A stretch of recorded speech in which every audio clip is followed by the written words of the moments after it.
yo tiezo nya kwa lo tu are ba bewo. Wa be ya ni ma ba we ku yes yevo. Sambo maginero na serio merie. O kia ma je ta no egberi yo yo abe mo sia eso. Tekena na ba be zo esia. Keme wa na gero zo esia le bia na gbogbo bia be ja ro we na. Keme wetu no nwe na zira. Na bo bero wa be jele la bona. No mara no wa baru zo asa na wa ba no le na. Obita ko mai na ina wa bo ata bo no gene no.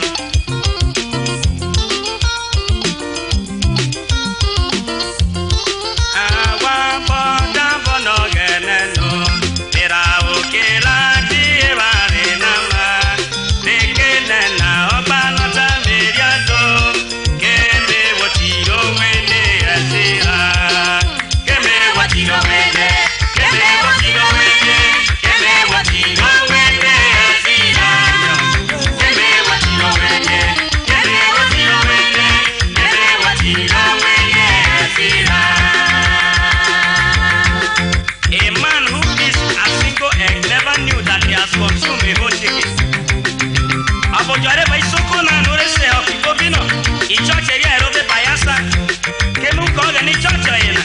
O bori a jare he gaga no ro biro e church na. Ya wo abi ro na se o ga na obi ro biro.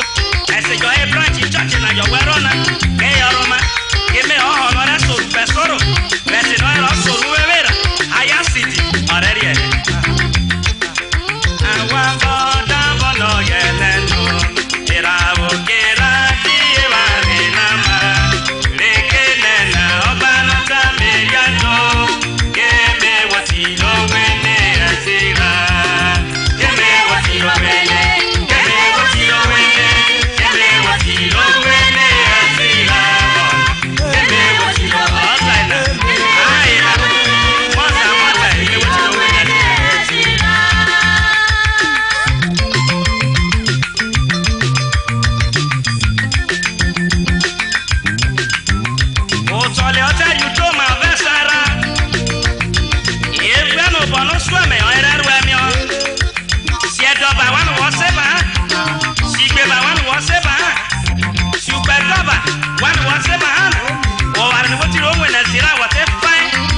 Thabo no gene no.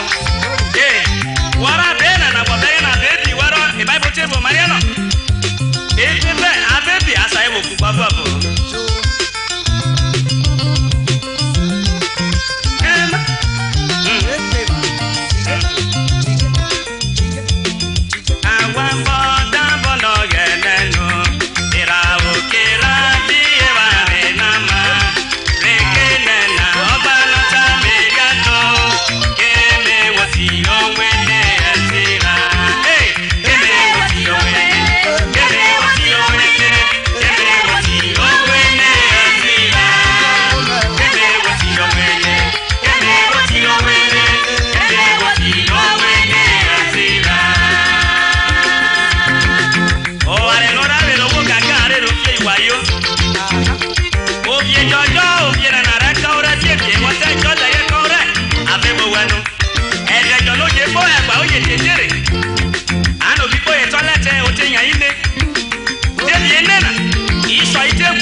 Awho idibo no ile lie na we so na rekoso atete take abeti baino agbeta ke ero obie abeta gbati so arobo ewa o mo ni so na yore ba ewa era wo gbebu aro e ba gbo na abi ko ri ume mu nya re ka ri e ko me de jo wale mo bra na re no le kie mu ha yo re bra e me woti ro nwe na zira no bore yo re ana no were e para to tikiano e yo ma mo re lula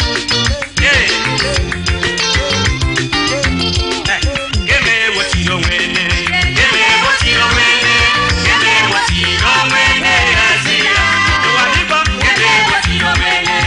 me what you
vanity. Vanity upon vanity, all is vanity. Vanity upon vanity, all is vanity.